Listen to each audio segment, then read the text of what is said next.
Donald Trump just got a rude awakening around the world. What you just saw there at the beginning of this video was a massive protest of over 100,000 people in Budapest, in Hungary.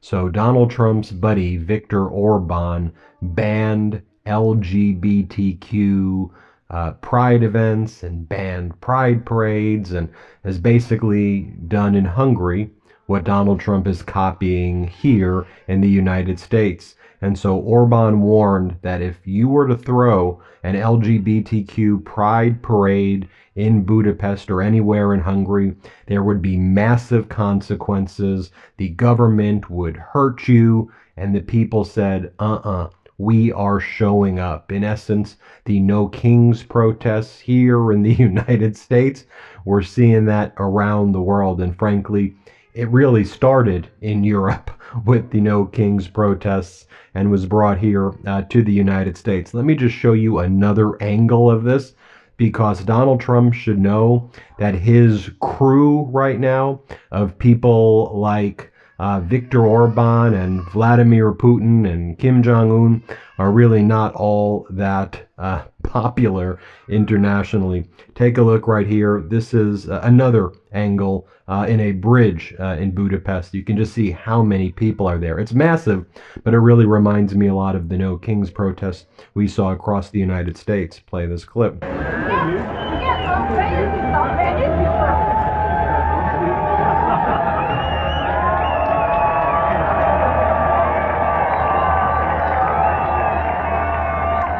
So while all of that was going on, you had Prime Minister Carney in Canada post the following: Canada's new government is rebuilding, rearming, and reinvesting in our armed forces to ensure they have the equipment they need. We're building up our defense industries, creating more fulfilling, high-paying careers for Canadians. And I recently reported on the European Union Canada Defense Pact that was entered into right before the NATO summit. Canada is arming itself to align with Europe to defend its sovereignty from the Trump regime and the United States. It's shocking I even have to say that, but that's what's taking place.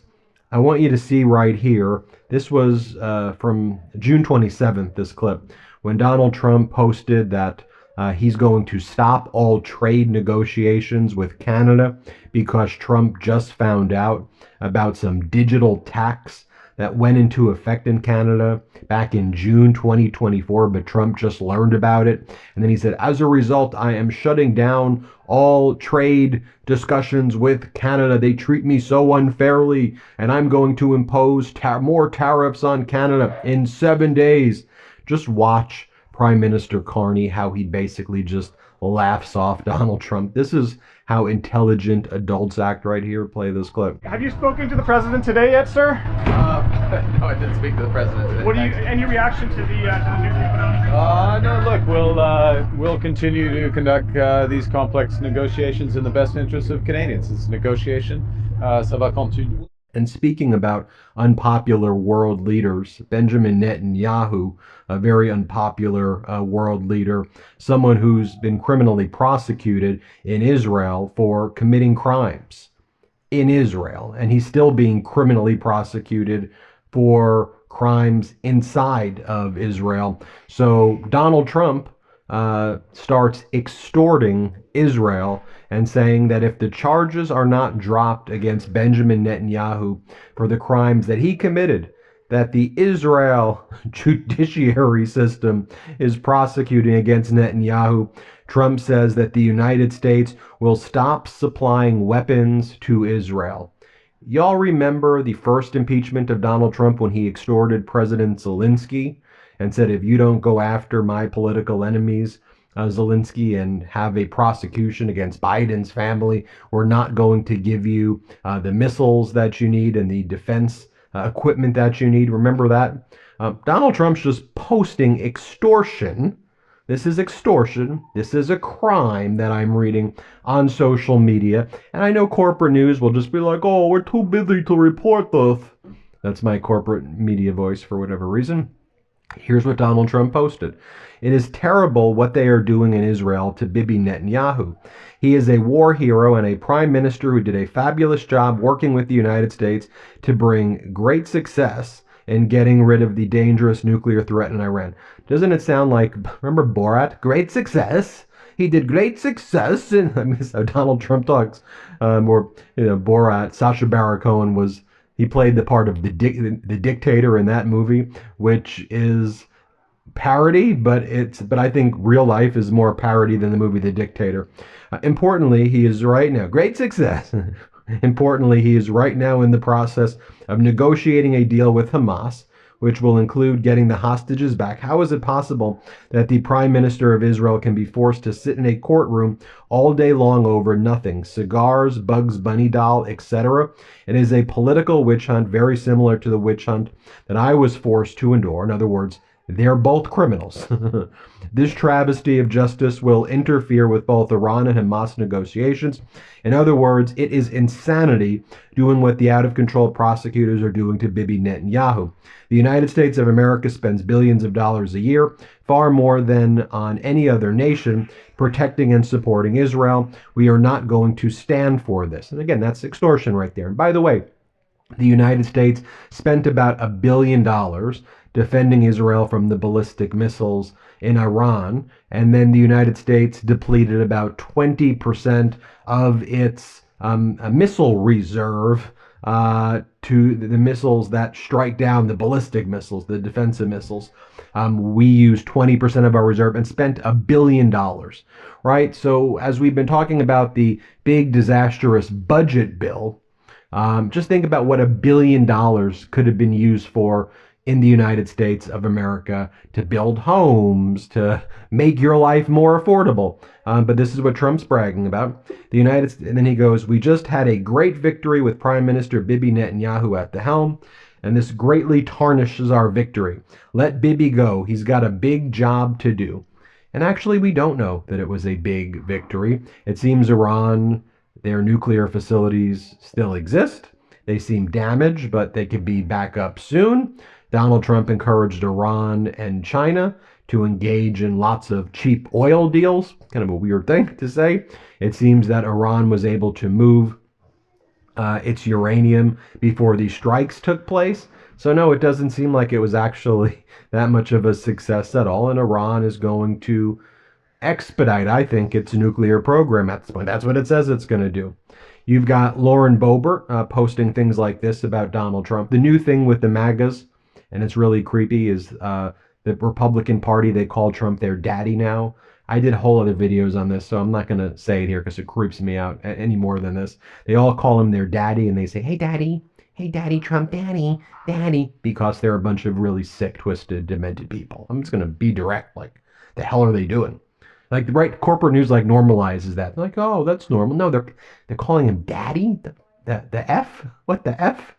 So she goes, the portrait of President Trump in the Colorado State Capitol will officially be changed to this one here. Much better.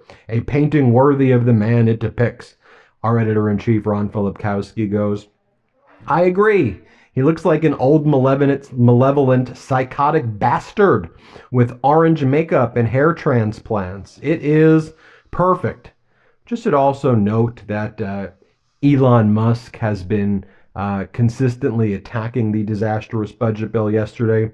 He posted, the latest Senate draft bill will destroy millions of jobs in America and cause immense strategic harm to our country. Utterly insane and destructive. It gives handouts to industries of the past while severely damaging industries of the future. You know, I was asked a question by my nephew who's 11 years old. He said, Ben, explain to me some of the reasons why this disastrous budget bill you say is a disaster. I said, imagine when cars were invented. The United States government did everything in its power to shut down the production of cars and said, we really need to be promoting horse and buggy. And that's kind of what this disastrous budget bill does. It says all of the great developments that are happening in the future when it comes to energy development and technology development, it basically says, screw that. We need to focus on giving subsidies to coal. and helping the coal industry because Donald Trump likes coal and hates windmills and hates solar. I mean, there's obviously so much more wrong with the bill than that. Obviously taking away Medicaid from 15 million people. It's why I call it a murder bill because it's literally going to kill people. And you don't have to take my word for it. I'm going to share with you what hospital networks are saying across the country in a second from like Louisiana and North Carolina, not exactly like leftist groups, as if that's how the MAGAs want to characterize it. But of course, this disastrous budget bill gives massive tax benefits to the billionaires. It screws over working class people, and it's just very, very, very cruel, as you know. Let's go talk about Elon Musk also posting how it's going to destroy people's jobs, how utterly insane and destructive it is. Here was what real leaders were doing. This was a moment that brought tears to my eyes. Former President Biden and former Vice President Kamala Harris together holding hands during the funeral service for Minnesota State Representative Melissa Hortman and her husband Mark Hortman, and they previously paid respects when their caskets were at the Minnesota Capitol building with their golden retriever also. Let me just show you this video. Play this clip. Our trespasses, as we forgive those who trespass against us, and lead us not into temptation. Deliver us, Lord, we pray, from every evil.